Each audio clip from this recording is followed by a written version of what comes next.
একটা বিয়ে কেমন হতে হবে? এখন আমরা এই মানদণ্ড তৈরি করেছি, এই মানদণ্ড ইনস্টাগ্রাম থেকে অবতীর্ণ হয়েছে। আর এখন আপনার বিয়ে যদি সেই রকম না হয়, এটা আমার জীবনের সবচেয়ে খারাপ দিন। কেন? কেন? আমরা নিজেদের জন্য এমন কারাগার বানিয়েছি যার কোনো প্রয়োজনই ছিল না। আমরা নিজেদেরকে জিম্মি বানিয়েছি, আর সেই কারাগারে নিজেদেরকে রাখার জন্য আমরা যে কোনো কিছু করতে প্রস্তুত। ইসলাম আসলো এবং মুক্তিদান করলো। আপনাকে শুধুমাত্র একজনেরই দাসত্ব করতে হবে, আর তিনি হলেন আল্লাহ। আর হ্যাঁ, আপনার খারাপ কাজের জন্য আপনাকে জিম্মি করে রাখা হয়েছে, আর নিজেকে মুক্ত করার জন্য আপনি ভালো কাজ করতে পারেন। শুধু মানুষ হয়ে উঠুন। আপনার জীবনের একমাত্র উদ্দেশ্য হওয়া উচিত, আমি কি সঠিক কাজটি করছি। আপনার উদ্দেশ্য আর এটা থাকবে না যে আমি কি জনপ্রিয় কোনো কাজ করছি, আমি কি ফ্যাশনেবল কোনো কাজটি করছি, আমি কি সবচেয়ে বেশি অর্থ উপার্জনকারী কাজটি করছি, আমি কি প্রতিযোগিতামূলক কাজটি করছি। এই প্রশ্নগুলো অদৃশ্য হতে থাকবে। একমাত্র প্রধান যে প্রশ্ন থেকে যাবে তা হলো, আমি কি সঠিক কাজটা করছি। শুধু এটুকুই। আমি কি সঠিক জিনিস অর্জন করছি, ব্যাস এটুকুই।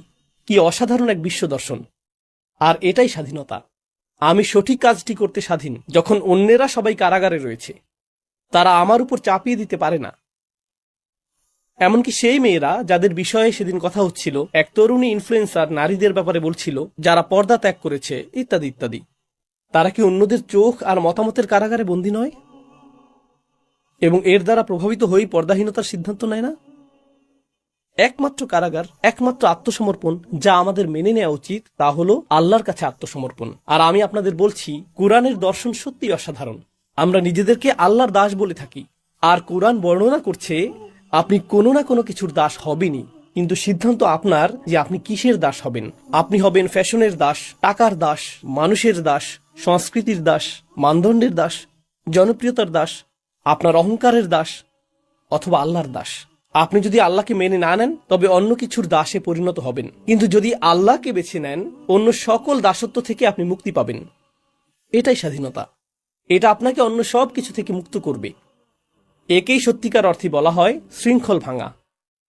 আল্লাহ বলেছেন, বাস্তবতা হলো প্রত্যেক মানুষ শৃঙ্খলে আবদ্ধ হয়ে আছে। এখানে কেবল একটিই বিষয় আছে, আমরা সকলেই আবদ্ধ। আমরা আসলে স্বাধীন নই। আমাদের করা প্রতিটি কাজই এরকম। কল্পনা করুন, আমার উপর হাজারো শিকল রয়েছে। আমার প্রতিটি ভালো কাজ সেই শিকলগুলোর একটি করে ভাঙছে, অথবা আমার প্রতিটি খারাপ কাজ সেই শিকলগুলোর সাথে একটি করে যোগ করছে, আর আমি সেই শিকলগুলো দেখতেও পাই না। তারপর বিচারের দিনে সেই সমস্ত শিকল প্রকাশ পাবে। এটাই কুল্লু নাফসিন বিমা কাসাবাত রহিনা। এটা কেবল তাদের অর্জন যা তারা করছে, এর জন্যই তারা জিম্মি হয়ে আছে। সুবহানাল্লাহ। এটি একটি বিস্ময়কর এবং আশ্চর্যজনক বাস্তবতা। এটি একটি অবিশ্বাস্য বাস্তবতা। এটি আপনার ও আমার উদ্দেশ্যে আল্লাহর বলার একটি উপায় যে কেউ আমাদের কারাগারে রাখেনি, আমরাই রয়েছি। আমরাই রয়েছি। এটা অসম্ভব। আমি অনেক বেশি ভুল করেছি। আমি অনেক দূরে। আমি কারাগারের গর্তের অনেক গভীরে আছি। আমার পক্ষে উপরে উঠে আসার কোনো উপায় নেই। না, আপনার মুক্তি পাওয়া সম্ভব, সহজেই। ইল্লা আসহাব আল ইয়ামিন, ডান দিকের লোকেরা ছাড়া। আল্লাহ বলেছেন আসহাব আল ইয়ামিন। জানেন, এটা বিচার দিবসের মানুষদের একটা বর্ণনা। সেখানে বাম দিকের মানুষ থাকবে এবং ডান দিকের মানুষও থাকবে, এবং এমন মানুষও থাকবে যারা তাদের আমলনামা ডান হাতে পাবে, তাই তাদেরকে ডানপন্থী লোক বলা হয়। কিছু মানুষ তাদের আমলনামা বাম হাতে পাবে। সেখানে এমন লোক আছে যাদের উপর মূলত অভিশাপ রয়েছে। আসহাবুল মাশআমা, অশুভ, অভিশপ্ত। আসহাবুশ শিমাল, কিন্তু ডান দিকের লোকেরা হলো আসহাবুল ইয়ামিন। আসহাবুল মাইমানা মা আসহাবুল মাইমানা ওয়া আসহাবুল মাশআমাতি মা আসহাবুল মাশআমা।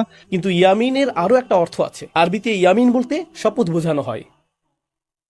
সুতরাং যখন আপনি ইয়ামিন গ্রহণ করেন, আপনি একটি শপথ নিচ্ছেন। এরা হলো সেই সব লোক যারা আল্লাহর কাছে কৃত শপথ রক্ষা করেছে। এরাই ইয়ামিনের অধিকারী। এমনকি পৃথিবীতে আসার আগেও তারা ইতিমধ্যেই আল্লাহর কাছে একটি প্রতিশ্রুতি দিয়েছিল, এবং সেই ফিতরা অনুযায়ী তারা তাদের প্রতিশ্রুতি রক্ষা করে চলেছে। এরাই হলো ইয়ামিনের অধিকারী মানুষ। ইয়ামিন অর্থ সম্মানজনক কাজ করাও বোঝায়, কারণ ইয়ামিন বা ডান হাত ভালো কাজকে প্রতিনিধিত্ব করে। এটি আপনার চুক্তি পূরণের প্রতিনিধিত্ব করে।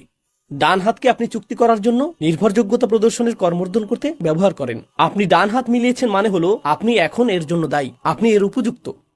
বিশ্বজুড়ে আদালতগুলোতে এবং নতুন পুরাতন সকল সংস্কৃতিতে আপনি আপনার ডান হাত দিয়ে সাক্ষ্য দেন। আপনি আপনার বুকে হাত রাখেন এবং অঙ্গীকার করেন। আপনি প্রতিশ্রুতি দেন। তাই না? ডান হাত হলো সংস্কৃতি, সম্মান, ন্যায় এবং সততার প্রতীক। এরা হলো সততার মানুষ। এরা এমন লোক যারা সঠিক উপায়ে কাজ করে। যখন আপনি ভুল উপায়ে কাজ করেন, আপনি আপনার বাম হাত ব্যবহার করেন। যখন আপনি সঠিক উপায়ে কাজ করেন, আপনি ডান হাত ব্যবহার করেন। إلا أصحاب اليمين the একমাত্র মানুষ যারা জিম্মি নয়, তারা হলো ডান হাতের সঙ্গী। এই কথার দ্বারা বড় একটি চিন্তার দ্বন্দ্ব সৃষ্টি হবার সম্ভাবনা থেকে যায়।